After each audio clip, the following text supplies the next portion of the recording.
Radio Lomé, il est 12h30 minutes.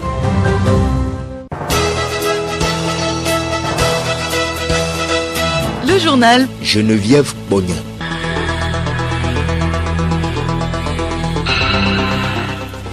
Merci de nous rejoindre à l'heure du journal de la mi-journée. Madame, Monsieur, bonjour.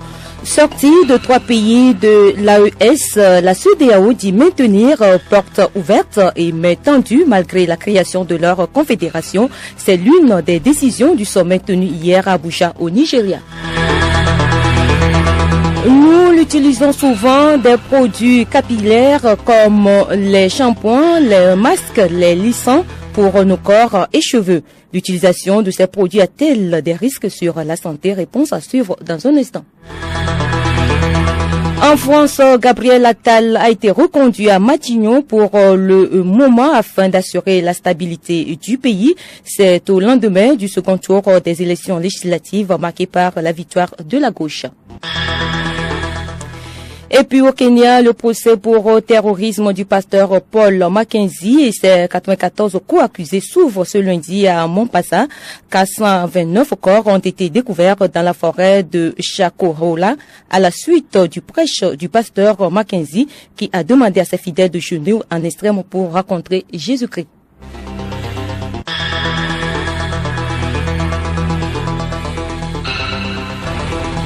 radiolomé.tg. Une fois encore, bonjour. La CEDEAO a tenu hier son 65e sommet à Abuja au Nigeria. La réunion a commencé par un huis clos avant la cérémonie d'ouverture. Ce sommet a eu lieu au lendemain de celui de l'Alliance des États du Sahel. Cette alliance a signé son départ de la CEDEAO et crée la Confédération des États de l'AES. Juliette Camden. Justement, Geneviève, le sujet était la confirmation du départ de la CEDEAO des pays de l'AES. Le Burkina Faso, le Mali et le Niger ont décidé de créer une confédération. Le président sénégalais Bassirou Diomaye Faye, dont c'était le premier sommet, aurait parlé des risques de désintégration de la CEDEAO et demandé de débarrasser l'organisation de clichés qu'il accuse d'être à la solde des puissances étrangères. Il a aussi demandé d'éviter les manipulations de constitution.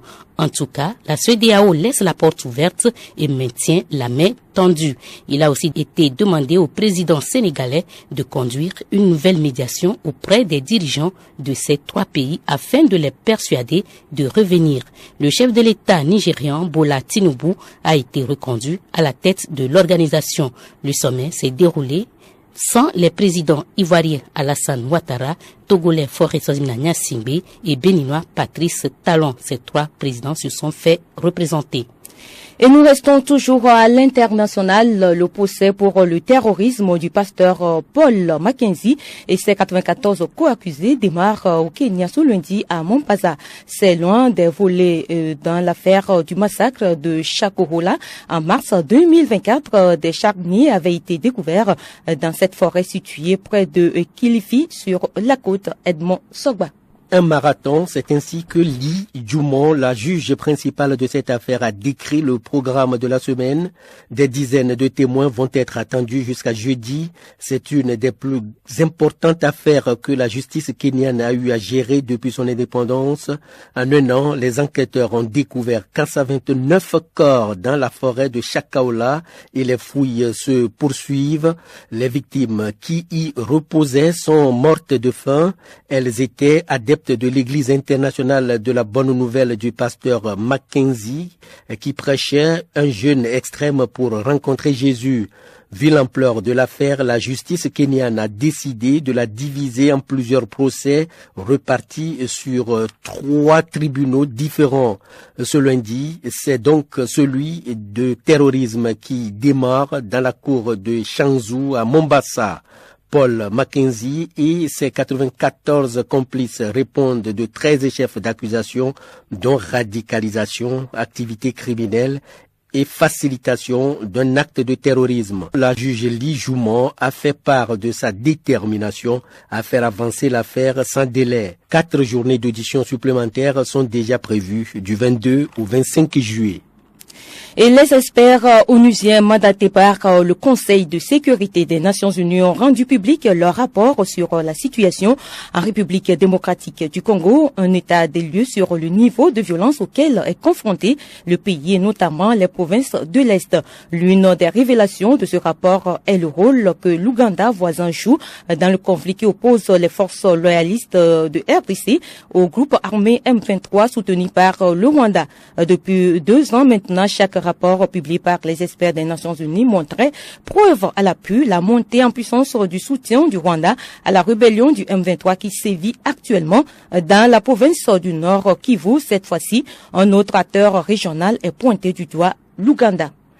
Le président français Emmanuel Macron a reconduit ce lundi son premier ministre Gabriel Attal pour le moment afin d'assurer la stabilité du pays. C'est au lendemain d'un second tour des élections législatives marqué par la victoire de l'union des partis de gauche devant le camp présidentiel et l'extrême droite réélue dans la 10e circonscription des Hauts-de-Seine. Le chef du gouvernement avait annoncé hier soir à l'issue du second tour qu'il remettrait sa démission sans exclure de poursuivre sa tâche aussi longtemps que le devoir l'exigera. La gauche met déjà la pression sur Matignon. La chef des écologistes, Marine Tordelier, a estimé qu'Emmanuel Macron devrait appeler aujourd'hui la gauche à lui transmettre un nom de Premier ministre, tandis que le camp macroniste plaide, lui, pour une coalition. Le Premier ministre indien Narendra Modi est en visite ce lundi en Russie, une première depuis 2019, depuis l'offensive armée en Ukraine. L'Inde refuse de condamner la Russie et fait même fructifier ses relations commerciales avec Moscou.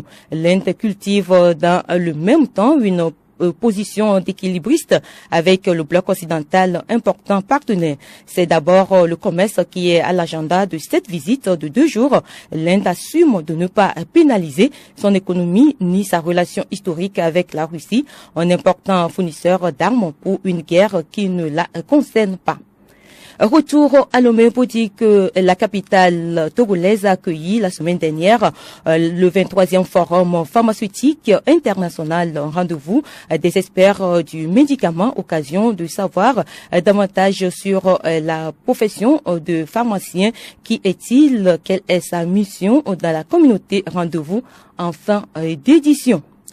Cette information, le ministre des Armées informe les candidats retenus après étude de dossier pour le concours d'entrée en classe de 6e et de seconde au collège militaire Eyadema, session 2024, sont priés de se présenter dans les centres décrits, à savoir Lomé, école primaire publique du camp général Nyasingbe Eyadema, Tchévier, lycée de Tchévier-Ville 1, Atakpamé, lycée d'Atakpamé, Sokodé, école du camp de la gendarmerie nationale, Kara, collège militaire Eyadema, Tichao, Dapan, école centrale de Dapan. Les candidats retenus devront se présenter dans les différents centres décrits le mardi 16 juillet 2024 à 6 heures munis d'une pièce d'identité en cours de validité pour prendre part aux épreuves écrites du concours. Ils devront impérativement compléter leur dossier de candidature avec le relevé de notes du CEPD et du BPC le jour de l'écrit ou au plus tard le vendredi 26 juillet 2024. Ces relevés de notes devront être déposés à la division formation de l'état-major général des forces armées togolaises. La liste des candidats retenus sera publiée dans le quotidien Togo Presse et sur le site web du ministère des Armées www.defense.gouv.tg. Écoutez Radio Lomé et vous avez tout le Togo dans votre maison. Et nous entamons la page magazine de cette édition. Aujourd'hui, lundi, c'est la chronique juridique. Elle nous amène à la découverte du 3e rôle de la Commission nationale des droits de l'homme, CNDH.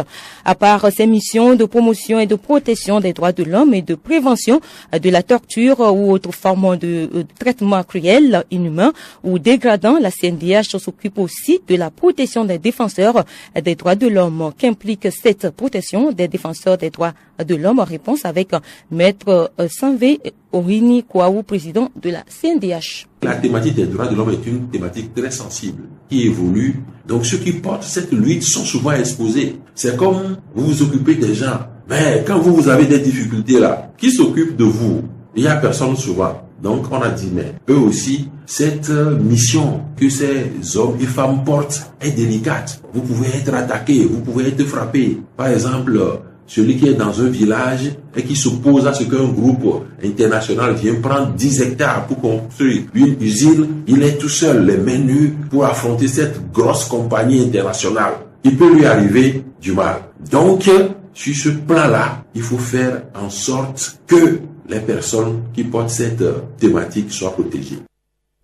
Parlons santé à présent, utilisation des produits capillaires comme les lissons, les shampoings, les masques, les peelings. L'Académie de médecine tire la sonnette d'alarme. A déjà remis en cause ces produits ont des risques sur la santé humaine. Nabara Nafara Noudar. Et effectivement, certaines personnes ont été atteintes d'insuffisance rénale aiguë à la suite de l'utilisation des produits capillaires. Ces derniers contiennent 2 ingrédients jugés dangereux selon l'Union fédérale des consommateurs UFC Que Choisir. Le premier est l'acide glycosylique. Utilisé largement dans les produits capillaires pour ses propriétés lissantes, on le retrouve notamment dans les lissages brésiliens, les masques capillaires anti-frisottis ou les crèmes défrisantes. L'autre ingrédient, l'acide glycolique, davantage utilisé dans les peelings. Il permet notamment d'améliorer la texture de la peau ou de réduire l'apparence des rides et des taches pigmentaires. L'Académie de médecine a relevé plusieurs cas d'insuffisance rénale aiguë chez notamment 26 jeunes femmes. Une d'entre elles ayant présenté la pathologie 3 fois de suite après usage d'un défrisage, indique l'UFC Que Choisir. Un autre exemple, celui d'un patient ayant réalisé plusieurs peelings du visage. Il a lui aussi été touché par un épisode d'insuffisance rénale aiguë. Il y a un an, une étude américaine a expliqué que les personnes utilisant souvent des produits de défrisage pour les cheveux ont un risque de développer un cancer de l'utérus. Pour endiguer ce phénomène, l'Académie de médecine alerte les professionnels de santé, mais aussi les salons de coiffure ou les vendeurs de produits cosmétiques sur les risques de l'utilisation de ces produits. De son côté, l'UFC Que Choisir a décidé de juger ces 2 ingrédients comme indésirables dans son application collaborative qu'elle produit qui informe sur la composition des produits, leur qualité nutritionnelle ou environnementale. Et nous l'annoncions plus haut, Lomé a abrité la semaine dernière le 23e forum pharmaceutique international, rendez-vous des experts du médicament, occasion de savoir davantage sur la profession de pharmacien et qui est-il, quelle est sa mission dans la communauté. Le médecin Aïcha Ouattara, directrice des affaires réglementaires du groupe Tridem Pharma, est l'invitée de ce journal. Elle est au micro de Juliette Kamde. Docteur, bonjour. Bonjour.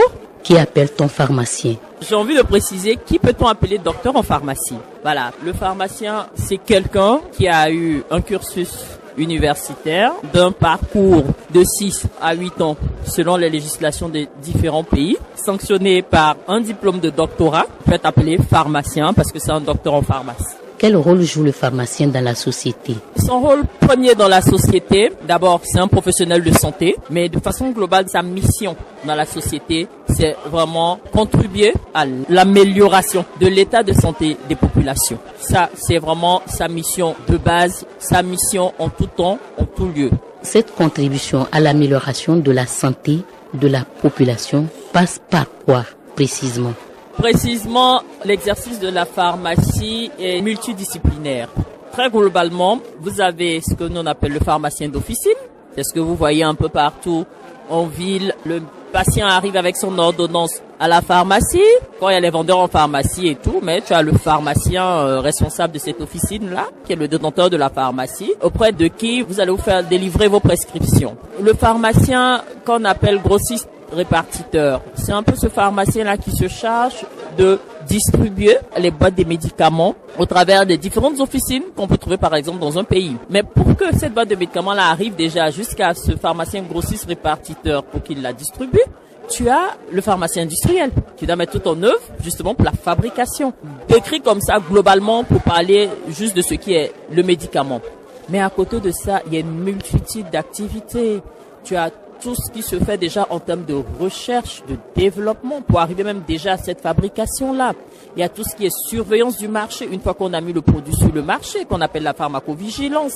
Tout ce qui est autorité de régulation et pharmaciens réglementaires, parce que le médicament, tenez-vous bien, quand vous trouvez une boîte de médicaments X ou Y dans une officine, sur un marché quelconque, elle ne s'est pas retrouvée là par hasard, elle est là parce que elle a eu ce qu'on appelle une autorisation de mise sur le marché.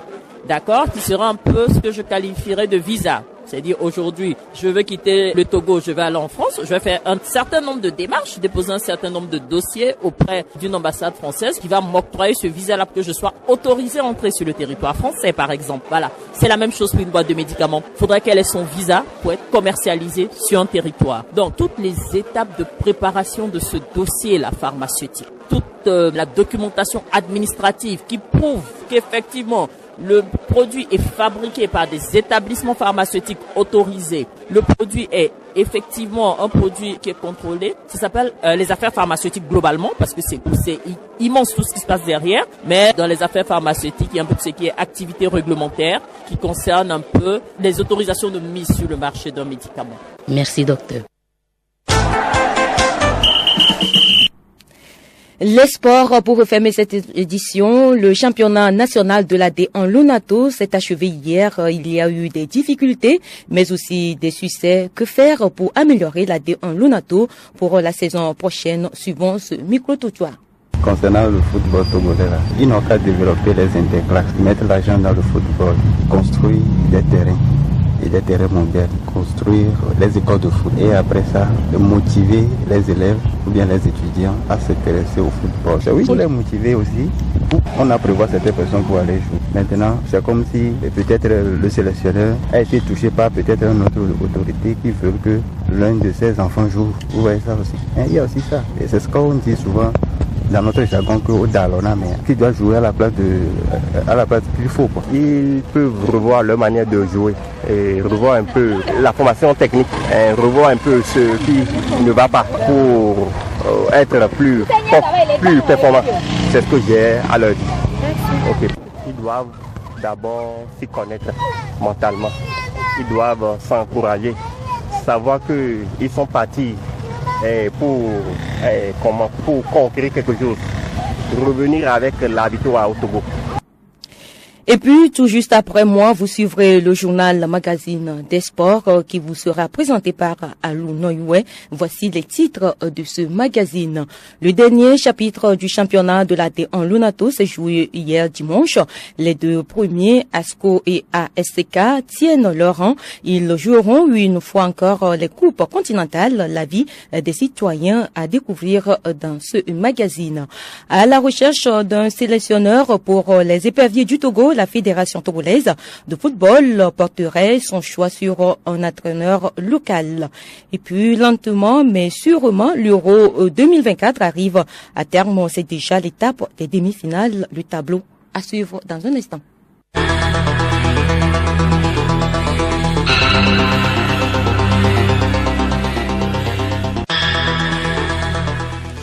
Ainsi se referme ce journal. Merci à vous qui nous avez écoutés. Merci également à toute l'équipe qui l'a réalisé. Le rappel des titres. Sortie de 3 pays de l'AES, la CEDEAO dit maintenir porte ouverte et met tendu malgré la création de leur confédération. C'est l'une des conclusions du sommet tenu hier à Abuja au Nigeria. Et puis en France, Gabriel Attal a été reconduit à Matignon pour le moment afin d'assurer la stabilité du pays. C'est au lendemain du second tour des élections législatives marqué par la victoire de la gauche. Restez avec nous, le programme se poursuit. Radio Lomé, boîte postale 434, email radiolomé@radiolomé.tg. Radiolomé.tg